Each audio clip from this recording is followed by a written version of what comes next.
Bom dia pessoal do oitavo ano, bom dia galera aí. Nós vamos estar hoje finalizando a correção da apostila da página 53 e 54 e depois nós vamos fazer o caderno de atividade. Se der tempo, a gente dá uma palhinha, só dá uma visão geral da próxima apostila, que é o capítulo 4, ok?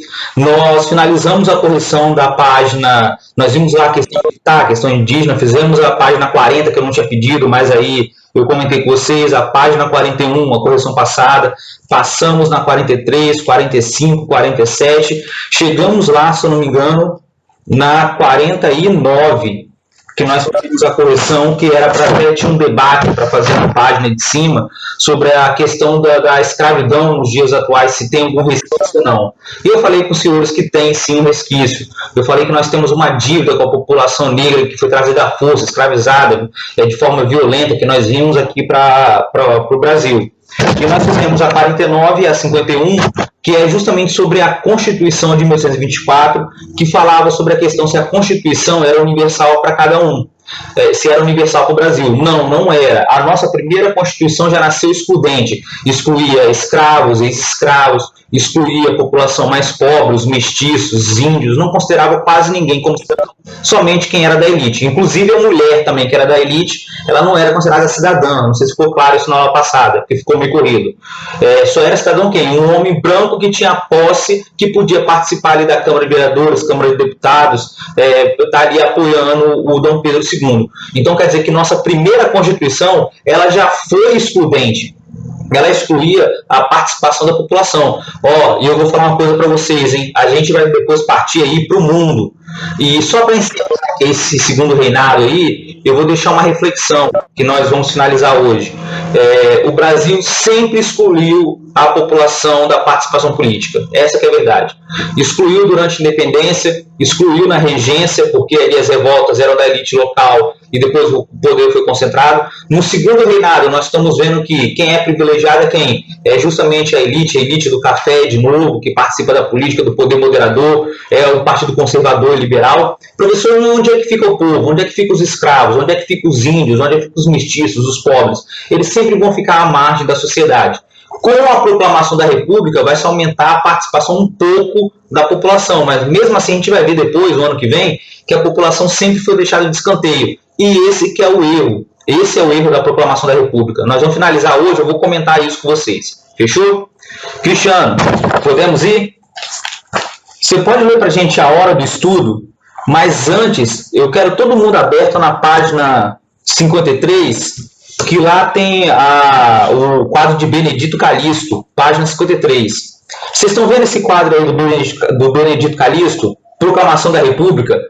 Olha a data que ele foi pintado, 1893, ou seja, 4 anos depois da proclamação da República. Professor, por que esse quadro ele é tão importante e por que você está chamando a atenção? Professor, só assim, Cristiano, eu vou comentar esse quadro. Olha para esse quadro, olha para o quadro que está aí na página. Por favor, uma pessoa, ou então pode analisar aí, olha esse quadro do Benedito Calixto. Tem um povo aí, olha na praça, olha onde eles estão ali. Olha aí a proclamação da República, dia 15 de novembro, mais outro feriado, tá vindo. O engraçado é que o pessoal não sabe por que é esse feriado. Por incrível que pareça. Pena que vai cair num domingo, mas tudo bem, vale a intenção. Vamos lá, 15 de novembro, proclamação da República. 4 anos depois é encomendado o quadro. É pintado por Benedito Calixto, Proclamação da República, um óleo sobre tela. Alguém está vendo aí a população? Procura aí alguém. Alguém que é civil, que não parece militar. Vocês estão procurando aí? Vocês encontraram alguém? Sim ou não? Alguém que é civil, que é da população civil. A Maria Luiz falou que não, o Caio que não. Professor, qual foi o grande erro da proclamação da República? O grande erro da ideia da coisa pública, da República. Se vocês pensarem na independência da América Espanhola, que nós passamos, das ex-colônias da América Espanhola, Argentina, Paraguai, Uruguai, Colômbia, Venezuela, Equador, nós passamos lá pelos grandes generais, San Martín, Bolívar. você vai parar a pensar que lá sempre teve luta, sempre teve guerra. E o povo acabou se unindo. Tudo bem, depois a elite vai se descolar e vai governar sozinho, os caudilhos. Só que no Brasil, de novo, a nossa independência não foi comandada pela elite, por Dom Pedro I, que ficou aqui no Brasil no lugar do pai dele. Durante a proclamação da República significa coisa pública. Deveria-se ter a participação justamente da população no movimento. O povo deveria ser chamado a participar. Mas só que, de novo, aconteceu o que nós já conhecemos. Que a elite brasileira, quem era a elite brasileira? O alto clero, os grandes cafeicultores, os grandes comerciantes, que estavam insatisfeitos, os militares de alta patente, que estavam insatisfeitos com Dom Pedro II, que veio acumulando aquela insatisfação do uso do poder moderador, justamente a questão da escravidão, da abolição, a questão da crise com a Igreja Católica, da Guerra do Paraguai, que os militares tiveram contato com as ideias republicanas. Aquele movimento, apesar de ter os famosos clubes republicanos, era circunscrito à elite. A maioria da população ainda era analfabeta, não sabia ler e escrever. Havia uma concentração enorme. Gente, 15 de novembro, tinha um ano e pouquinho da abolição da escravatura. Os ex-escravos estavam abandonados à própria sorte, e era uma parcela enorme da população. Os imigrantes estavam entrando, nós vimos, só que eles não tinham direito à terra, lei de terras, para proibir os pobres de terem acesso à terra, e também os ex-escravos. Então, para pensar, tudo que foi feito ali antes da proclamação da República foi feito para excluir o povo do poder. E, de novo, nós temos esse erro, que é o povo não participa da proclamação da República. E esse quadro revela isso. Olha esse quadro. Esse quadro, o autor retratou o que aconteceu realmente. Foi um golpe militar. Nem se fala que foi revolução. Por que não foi revolução? Porque não se mudou muita coisa. Cena dos próximos capítulos. Nós vamos ver isso ano que vem. Não houve uma mudança no ano que vem. No ano a gente vai ver isso, quando a gente chega na República Velha, República da Espada. Não houve uma grande mudança. O povo não participou. O golpe foi feito pelos militares. Eu comentei isso com vocês. Quem estava ali na praça olhando achou que era uma parada militar. O povo assistiu aquilo bestializado, sem entender absolutamente nada. E esse é o segundo erro, o grande erro do país. A proclamação da República, na verdade, ela não foi feita para o povo, pelo povo, com o povo. Foi feito para a elite, para não se mudar absolutamente nada. E esse quadro mostra isso. Porque o povo não está em lugar nenhum, só está os militares. Ou seja, o povo nem sabia o que aconteceu. Eu li o jornal aqui, a província do Espírito Santo. Quando deu o golpe, veio lá pelo telégrafo e chegou a mensagem aqui no Espírito Santo, no jornal. O que aconteceu? O pessoal ficou meio incrédulo, sem acreditar. E o pessoal não declarou apoio à República imediatamente. Vai que o imperador volta. E o que ia acontecer?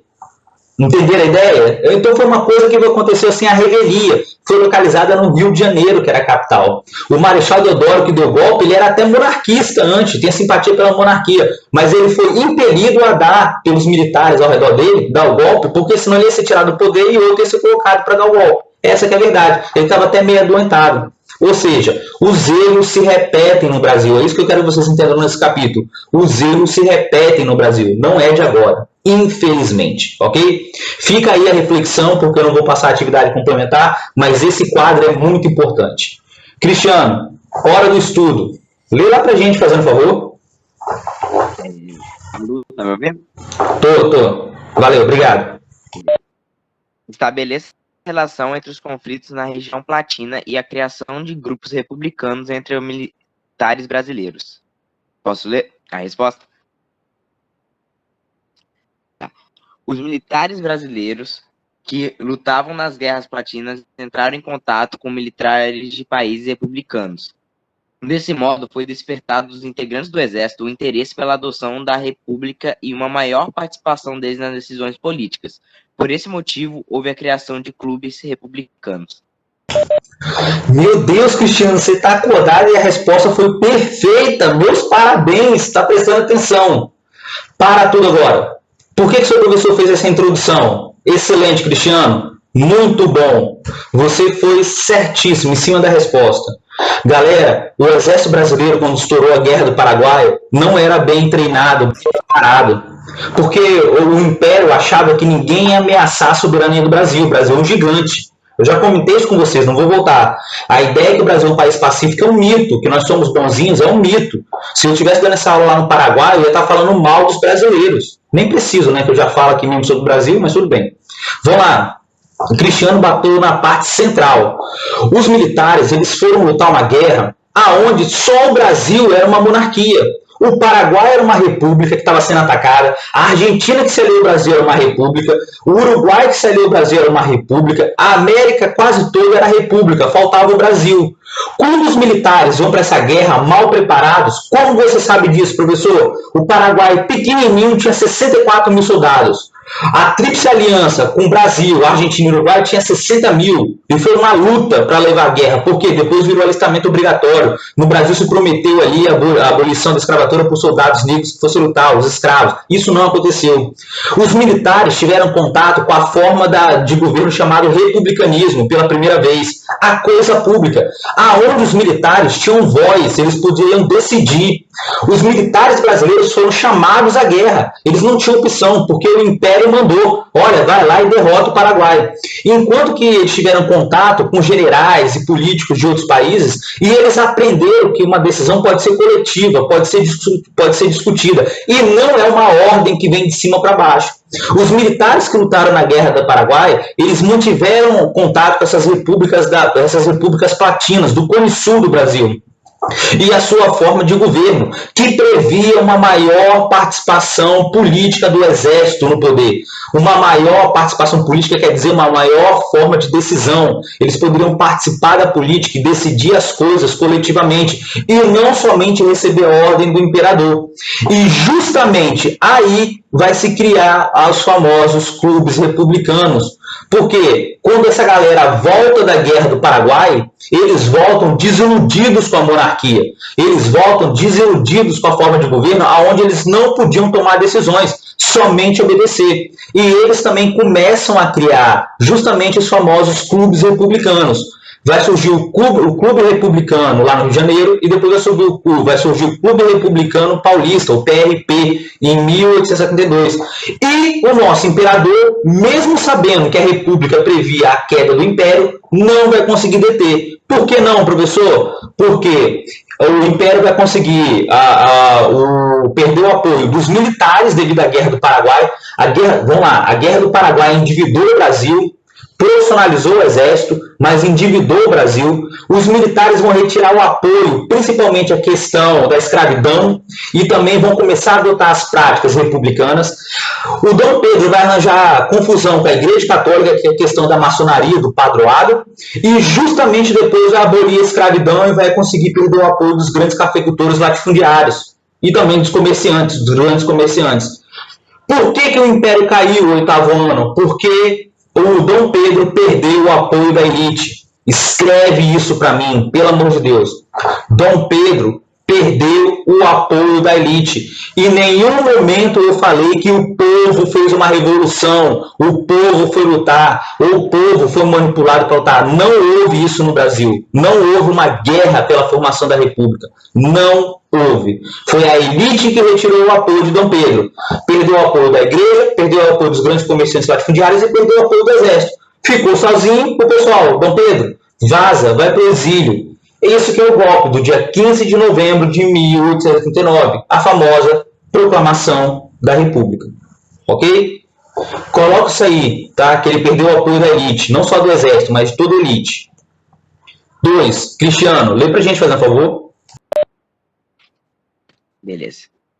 Produza um texto que relacione o movimento abolicionista, a questão religiosa e a questão militar como fatores que, encadeados, levaram ao fim do segundo reinado. Peraí. Tá. A questão abolicionista fez com que o império perdesse o apoio dos latifundiários, o que prejudicou uma situação que já estava ruim há décadas com os atritos entre a Igreja Católica e a monarquia, que tinham projetos diferentes para o Brasil.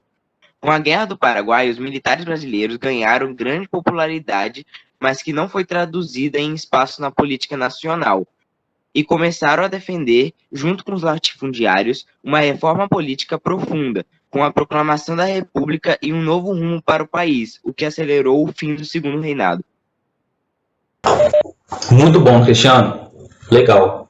Professor, eu vou gastar a mãozinha para anotar essa resposta imensa. Galera, a questão da abolição é uma das questões central. Olha o que a questão está pedindo. É um trabalhão. Olha a resposta de Cristiano que ele fez. Você tem que ligar o movimento abolicionista, a questão religiosa, a questão militar. Ou seja, é o resumo do que eu acabei de falar. No Brasil, já se discutiu o fim da escravidão desde 1850, com a lei de Eusébio de Queiroz, que proibiu o tráfico negreiro. Mas ela só vai ocorrer com a famosa Lei Áurea, no dia 13 de maio de 1878. E é lógico, os negros também lutaram, os negros se revoltavam, formavam quilombos. Por que não se comemora a Lei Áurea? Dia 13 de maio já passou. Alguém aqui lembrou de comemorar? Não. Porque o dia 13 de maio parece que é um presente da elite brasileira, da Princesa Isabel, para os escravos. E não foi. Os escravos lutaram. Eles se revoltavam. Eles ali não aceitavam a escravidão e eram castigados violentamente muitas vezes. Então, na verdade, o Brasil foi um dos últimos países do mundo a acabar com a escravidão. E só foi no dia 13 de maio de 1878. Galera, entre a proibição do tráfico negreiro e a abolição da escravatura, passaram 38 anos. O Brasil postergando com a lei do Rio Branco, com a lei do sexagenário, com a lei do ventre livre lá, né? A lei do ventre livre, a lei do sexagenário, para adiar esse movimento, até que vem o dia 13 de maio. Só que os senhores achavam que iam receber indenização. Os grandes comerciantes latifundiários, eles postergaram ao máximo a escravidão, porque eles achavam também que iam receber, entre outras coisas, indenização. Só que isso não acontece. Quando vem a Lei Áurea e a Princesa Isabel assina o documento, os senhores, na verdade, vão começar a fazer oposição à monarquia, porque eles vão ficar ressentidos, eles vão ficar ali sem ter a indenização que havia sido prometida informalmente pelo Império.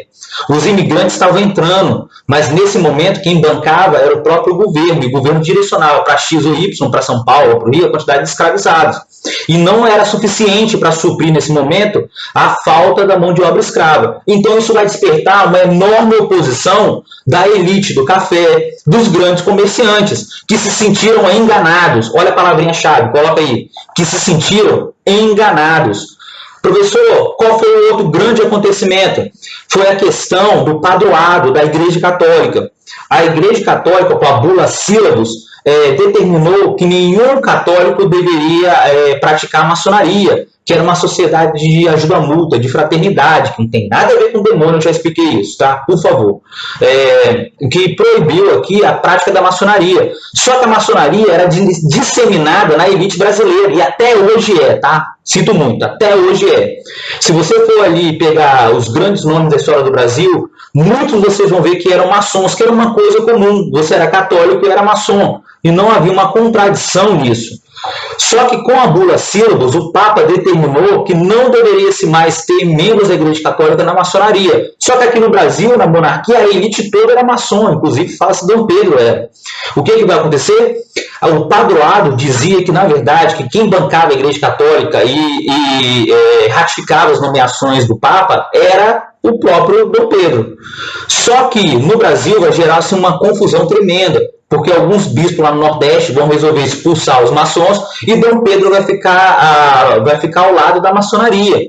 E isso vai gerar uma cisão com o alto clero, porque muitos vão entender, o problema não era nem a maçonaria, eles entenderam que era uma interferência direta de Dom Pedro no alto escalão. Dom Pedro vai acabar perdendo o apoio dos membros da Igreja Católica, galera. Gente, a Igreja Católica estava aqui desde 1500, apoiando, sempre dando lado da elite.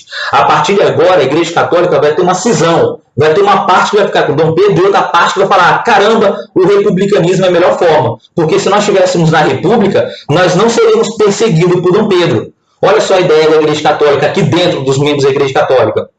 Parte deles acharam que com o Dom Pedro ficando ao lado da maçonaria, eles estavam sendo perseguidos e preteridos por Dom Pedro. Depois de aí mais de 300 anos no Brasil, 388 anos no Brasil. E a Igreja Católica vai se dividir e parte dela vai virar republicanista e vai começar a criticar a forma de governo de Dom Pedro. E, por fim, nós estamos falando diretamente dos militares. Por quê? Os militares com contato com as ideias republicanas, cansados da utilização do poder moderador, cansados de ser utilizado para perseguir escravos, os militares vão ser deixados de lado no governo na volta da Guerra do Paraguai, e eles vão se sentir preteridos também, abandonados, e os militares vão acabar dando um golpe, chamado Proclamação da República, no dia 15 de novembro de 1839, com um cara chamado Marechal Deodoro, que era o chefe das Forças Armadas. Os militares queriam participar da política, eles entregaram o nome de pessoas que eles queriam no gabinete para governar junto com Dom Pedro. Dom Pedro não aceitou, colocou uma pessoa de sua confiança, e isso foi considerado um ultraje pelos militares, que se consideraram desprezados. Em reação, no dia 15 de novembro de 1839, eles vão dar um golpe e vão retirar do poder a monarquia.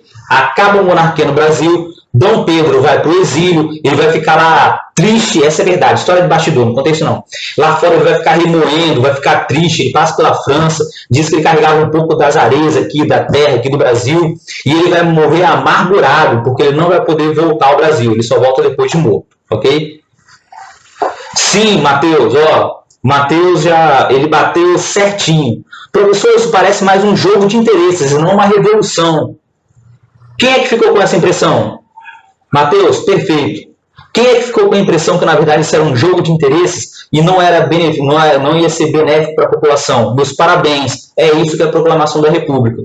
Não havia, em nenhum momento eu falei nessa explicação que o povo estava participando, ou que o povo ia ter melhoria, ou que o povo ia participar da política. Não, não teve. Isso era um jogo de interesse da elite. Quando não servia mais o Dom Pedro, não servia mais a monarquia, tiraram ela. Essa que é a verdade. Entendeu a ideia? Quando a monarquia não servia, a própria elite foi lá e tirou eles. Olha, essa que é a verdade, é isso que é o Brasil. Não posso mentir. Por isso que ainda tem até hoje que o pessoal fala que Dom Pedro foi um dos melhores governantes. E foi mesmo, ele não era um governante gastador, ele não era um governante dado ali a extravagâncias, apesar de ter tido as amantes, mas ele era muito discreto, ele não era que nem o pai dele, o Dom Pedro I, que era beberrão, gostava de farra. Não era um intelectual, gostava de ler, mas ele ficou marcado pelo golpe da proclamação da República. E sim, ele foi um dos melhores governantes que nós tivemos na história do Brasil, tá? Por incrível que pareça, ok? Fechou? Podemos ir? Questão 3, Maria Luísa pediu, depois o Davi Deorso lê a 4 pra gente. Professor, bom dia, tá me ouvindo? Bom dia, tô sim, obrigado. Ok. Enem, texto 1. Documentos do século XVI algumas vezes se referem aos habitantes indígenas como os Brasis, ou gente Brasília, e, ocasionalmente, no século XVII, o termo brasileiro era a eles aplicado, mas as referências ao status econômico e jurídico desses eram muito mais populares. Assim, os termos negro da terra e índios eram utilizados com mais frequência do que qualquer outro. Texto 2. Índio é um conceito construído no processo de conquista da América pelos europeus, desinteressados pela diversidade cultural, imbuídos de forte preconceito para com o outro, o indivíduo de outras culturas, espanhóis, portugueses, franceses e anglo-saxões, terminaram por denominar da mesma forma povos tão díspares quanto os tupinambás e os astecas. Ao comparar os textos, as formas de designação dos grupos nativos pelos europeus durante o período analisado são reveladoras eu marquei a letra C, compreensão etnocêntrica acerca das populações dos territórios conquistados. Obrigado, Maria. Já vou falar logo que acertou, a letra C. Questão 3, letra C. Professor, por que a letra C? É a ideia do etnocentrismo, ou então estudos dos povos. Professor, mas eu quero chamar a atenção para o texto. Principalmente o primeiro texto. Alguém reparou que no primeiro texto a expressão brasileiro não era utilizada para todo mundo? O índio era chamado de negro da terra, ou índio mesmo. Por quê, professor? Porque o índio, na verdade, ele sempre foi um problema da história do Brasil. Eles sempre estiveram aqui, eles sempre foram deixados para escanteio, maltratados e são até hoje. Já comentei isso, a questão aí que vocês estão vendo do agronegócio aí, na região norte, avançando sobre a Amazônia. o Pantanal também. Mas tá bom. Professor, o que acontece?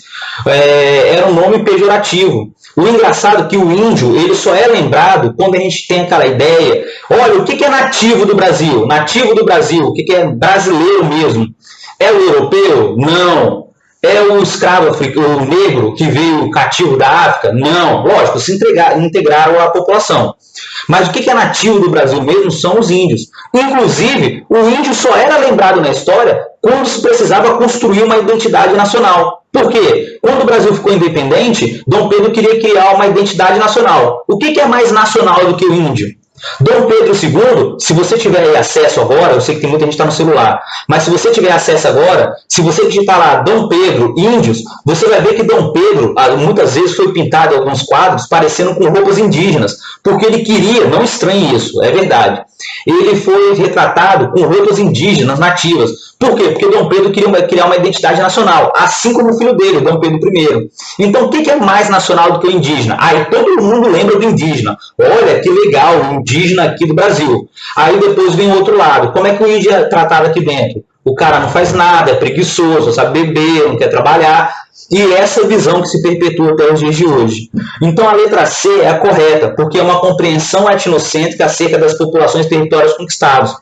Na verdade, galera, vamos traduzir essa questão, é muito bonito isso, mas é que os índios foram expulsos e tiveram seus territórios tomados, apesar de sua cultura estar aí hoje, eles foram praticamente massacrados. Essa que é a verdade. Então você tem que preservar o pouco que nós temos. Tranquilo? Davi De Orsi, 4.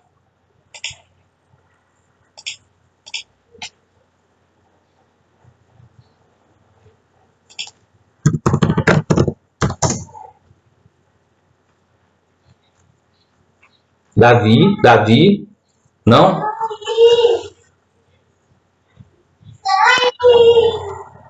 Oi. Bom dia, Davi. Lê pra gente a 4, fazendo favor. A fotografia datada de 1860 é um indício da cultura escravista no Brasil, ao expressar a ambiguidade do trabalho doméstico exercido pela ama de leite, desenvolvendo uma relação de proximidade e subordinação em relação aos senhores. B. A integração dos escravos aos valores das classes médias, cultivando a família como pilar da sociedade imperial. C. Melhoria das condições de vida dos escravos, observada pela roupa luxuosa, associando o trabalho doméstico a privilégios para os cativos. D. A esfera da vida privada, centralizando a figura feminina para afirmar o trabalho da mulher na educação letrada dos infantes. E. Distinção étnica entre senhores e escravos, demarcando a convivência entre estratos sociais como meio para superar a mestiçagem. Qual que você marcou, Davi? Eu marquei a. Você marcou a A na 4. O pessoal botou aqui para mim no privado que eles estão com algumas dúvidas. Você ficou com alguma dúvida na hora de marcar? Deu aqui, ó. Você ficou com alguma dúvida, Davi? Eu tive depois eu consigo ver direitinho. Fechou. Vamos lá. Professor, o que essa imagem está revelando, essa fotografia? Vocês estão vendo que tem um menininho branco? Tudo bem que a fotografia está meio escura. Um menininho branco agarrado com uma escrava aí do lado dele, em 1880? Professor, o que acontecia? Eu vou falar uma coisa aqui, principalmente aí para quem está acostumado, muito colado com a mãe, que é uma coisa que era incompreensível hoje, mas naquela época era comum. Às vezes, imagina que você está lá em 1800 e sua mãe está grávida, vai ter um irmãozinho seu. O que sua mãe fazia imediatamente? Ela pegava uma escrava que estava grávida também, junto com ela, E após o filho dela nascer, o filho da Sinhá nascer, ela pegava essa escrava, que muitas vezes estava amamentando, e transformava ela em ama de leite. Ela levava ela para a casa grande, e quem dava de mamar a criança não era a mãe, não era a Sinhá, era a escrava, que estava dando de mamar para o próprio filho dela, e eu também dá de mamar para o senhorzinho, a criança que era você, que estava na casa grande. E criava-se um vínculo com elas, por incrível que pareça, que muitas escravas, que eram amas de leite, ou então eram cozinheiras, que ficavam dentro da casa grande, conseguiam construir um respeito com esse senhorzinho que ia crescendo. Isso revela uma faceta que a gente não fala muito da escravidão no Brasil. As escravas que trabalhavam na casa grande, que serviam seus senhores de outras formas, que não era só no trabalho escravo, não era só na limpeza da casa. Professor, mas por que a mãe fazia isso? Muitas vezes era por comodismo, ou então ela não conseguia dar leite, e a escrava estava grávida, ou então estimulava uma escrava a ficar grávida na mesma época, para a criança ali nascer na mesma época, e a escrava dar leite, gerar leite. O que isso revela? É a letra A. Revela a ambiguidade do trabalho doméstico exercido pela ama de leite, desenvolvendo uma relação de proximidade e subordinação em relação aos seus senhores. Ou seja, tinha escravos que contavam com maior afeto, principalmente que trabalhavam na casa grande, tinha o maior afeto dos seus senhores, da sua sinhá. Não que não recebia castigo, mas o maior afeto, e até das crianças. Eu já contei. Se tivesse uma criancinha na senzala, o senhorzinho podia buscar essa criança e levar para a casa grande, para trabalhar como? De brinquedo. Vamos brincar de cabra cega, vamos brincar de pega-pega. Na fazenda não tinha ninguém, então muitas vezes o senhorzinho tinha que brincar com quem? Com o escravo. Isso criava uma relação, ok? Professor, e a letra E, que me pediram aí? Letra E, por que não pode ser a letra E? Distinção ética entre senhores escravos, demarcando a convivência entre estratos sociais como meio para superar a mestiçagem. Não, eu vou falar uma coisa que eu não deveria falar, mas eu falo. Muitas escravas eram estupradas pelos seus senhores e nasciam filhos mestiços.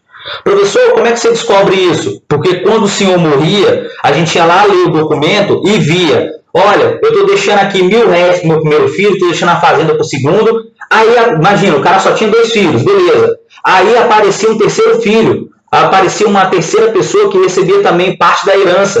Aí o pessoal ia pesquisar, quem é esse cara que recebeu parte da herança, que não era ali filho legítimo? Muitas vezes era um filho ilegítimo. Então o que acontecia muitas vezes era que, apesar desse discurso que o branco era superior e tudo, havia relação sim com as escravas, muitas vezes estupradas e forçadas, às vezes consensuais, em troca até de benefícios. E isso gerava ali crianças mestiças. E essa imagem está mostrando também que, apesar de se falar em estratificação da classe social, era impossível na casa grande você separar o branco do negro, porque eles tinham que conviver junto, pelo menos quem estava ali dentro. Ok?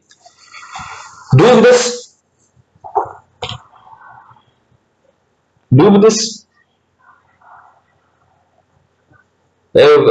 Foi o sobrenome Leal, Júlio, é da sua família, né? Maneiro.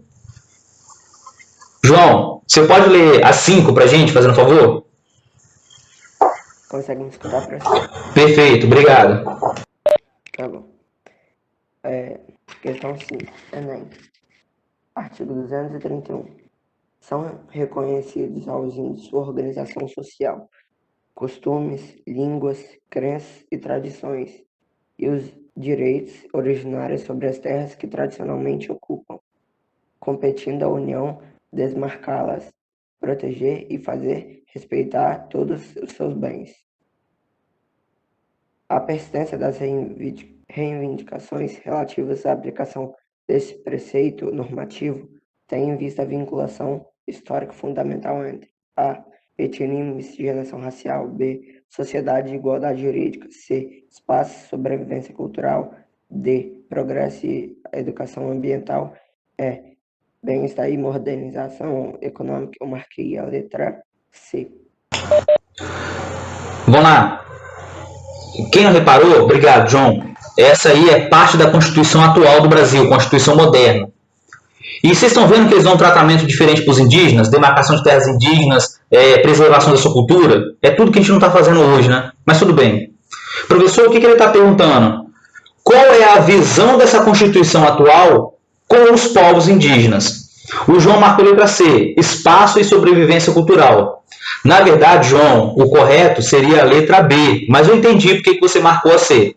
A letra B é sociedade e igualdade jurídica. Por quê, professor? Na Constituição brasileira, ninguém tem obrigação de acertar essa, que nós não falamos de Constituição ainda brasileira cidadã, de 1978, mas tudo bem. O índio ele é tratado não como um ser, um alienígena que está aqui no Brasil. Ele é inimputável, ele não pode ser julgado pelos seus crimes. Se ele agir dentro lá, de repente, da sua tribo, da sua terra demarcada, para proteger a si mesmo. Então ele é inimputável. Mas o índio ele é tratado como um cidadão brasileiro na Constituição. Ele não é considerado mais uma sub-raça. Ele não é mais um negro da terra. Ele não é considerado mais inferior. Então a letra correta é sociedade e igualdade jurídica.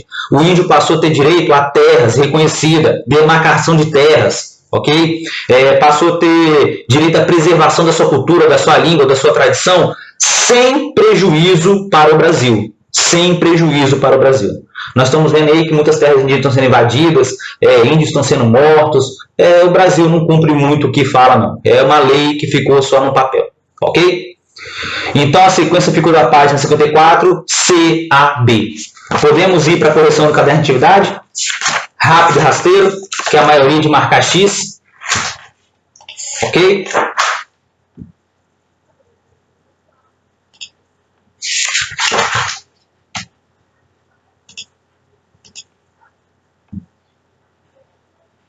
Cadê a tela que eu botei para compartilhar? Ah, tá aqui. Vamos lá. Correção do caderno de atividade.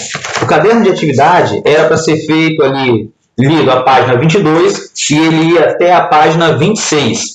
Professor, se eu tivesse passado uma atividade, esse resumo você podia utilizar? Perfeito, muito bom, adorei, porque ele fez separadinho os itens, item a item, que levou à queda do Segundo Reinado. Por exemplo, começa pela Guerra do Paraguai e os motivos que levaram à Guerra do Paraguai, com os interesses brasileiros, uruguaios, argentinos, e como terminou a guerra, os interesses da Inglaterra também ele colocou ali, os produtos. Nós já discutimos isso muito.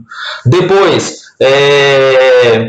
nós estamos falando aí da questão do movimento abolicionista, das leis, da opressão do tráfico negreiro, da lei Eusébio de Queiroz, da lei do ventre livre, sede extraordinária, lei áurea, que nós já falamos um monte.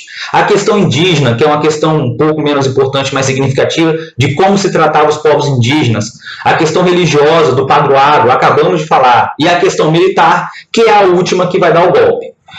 Tem a questão número 1, que era a questão do Enem, que era para você fazer uma leitura dos dois textos e ver as narrativas de acordo com o texto 1 e o texto 2 comparando, e ele pede lá uma leitura dessas narrativas divergentes, que são diferentes, demonstra que ambas estão refletindo sobre a letra D, número 1, a dificuldade de elaborar explicações convincentes sobre os motivos da guerra. Por quê, professor? Já falei com vocês, a Guerra do Paraguai não teve só um motivo. Tem a versão inglesa lá e tem a versão interna pela disputa pelo acesso à Bacia do Prata. Ok? Então tem dois lados dessa moeda. Tranquilo? Então a primeira é a letra D de dado. Não tem uma verdade absoluta, tá? Sinto muito falar isso com vocês. Tem duas verdades. Se eu estivesse dando essa aula lá no Paraguai, eu ia estar falando que os brasileiros massacraram o Paraguai, acabaram com o futuro do Paraguai. Eles dão uma aula assim mesmo. Tá? Número 2. Era uma análise de imagem de um soldado na Guerra do Paraguai voltando para casa. E a obra aí de Ângelo representa os voluntários da Prata, que se alistaram para defender o Brasil na Guerra do Paraguai. Em relação aos soldados escravizados, assinaram a alternativa correta. O escravo está com a mão na testa, olhando os escravos sendo açoitados. Eles foram para a guerra para lutar, lutaram junto com os escravos, prometeram a abolição e depois o império não vai cumprir. E com aquelas ideias republicanas, eles voltam revoltados. Professor, qual é a alternativa correta dessa imagem da número 2 do caderno de atividade? A promessa feita a alguns escravizados que lutaram de que receberiam a alforria ao retornar, mas não foi cumprida pelo governo brasileiro. Como sempre. 2, letra C. 3 é a questão do Enem, sobre a questão justamente da abolição da escravatura. Era para vocês ler esse texto, e ele pergunta: a conquista da liberdade pelos afro-brasileiros na segunda metade do século XIX foi resultado de importantes lutas sociais condicionadas historicamente. A biografia de Luiz Gama exemplifica 3. Letra B. A extrema dificuldade de projeção dos intelectuais negros nesse contexto e a utilização de direito como canal pela luta da liberdade. Os escravos resistiram, lutaram, mas os clubes abolicionistas também buscaram ajudar através de compra de alforrias e até acionando a justiça contra ali castigos físicos exagerados. Ok? 4. Era para ler o texto justamente sobre a lei do ventre livre, de 1871. Ok? E era para marcar embaixo: com base na leitura dos seus conhecimentos, assinale a alternativa que corresponde à lei descrita no texto. A lei descrita na questão 4 do caderno de atividade é a lei do ventre livre, de 1871, que nós já falamos sobre ela. Ok? Questão 5. A respeito da questão indígena do Segundo Reinado, assinale as alternativas incorretas. Professor, quais são as alternativas incorretas? A número 5, caderno de atividade. Letra C. A lei de terras contribuiu para garantir o direito dos indígenas sobre as terras. Errado. A lei de terras excluiu os pobres. E a E. A vinda de imigrantes europeus para trabalhar nas lavouras de café não influenciou as políticas governamentais voltadas aos indígenas. Letra C e letra E. Questão 6. Está Dom Pedro aí com o bispo se alimentando muito bem, como se ele estivesse aproveitando a ocasião. Com base na charge de seus conhecimentos, responda as questões propostas a seguir. A. Quem são os personagens na imagem? Dom Pedro II e Papa Pio IX. B. Identifique o prato de cada personagem. O que ele representa no contexto brasileiro? Na verdade, os pratos estão simbolizando a questão da bula sílabus, aonde o Dom Pedro está almoçando a bula sílabus, porque é a vontade do império que prevalece sobre as questões da Igreja Católica. Ok? E a letra C. De que forma a charge satiriza a relação entre o Papa e o Imperador? Que, na verdade, o Imperador ele justificava os seus domínios porque ele bancava a Igreja Católica e ele nomeava os membros. E ele não aceitava a interferência do Papa, da Igreja Católica, dentro do seu governo. Então, ele manteve a maçonaria e acabou rompendo com a Igreja Católica. Ok? Dúvidas, galera? Reclamações? Tranquilo? Tranquilo? Semana que vem, capítulo novo, Ideologia do século XIX.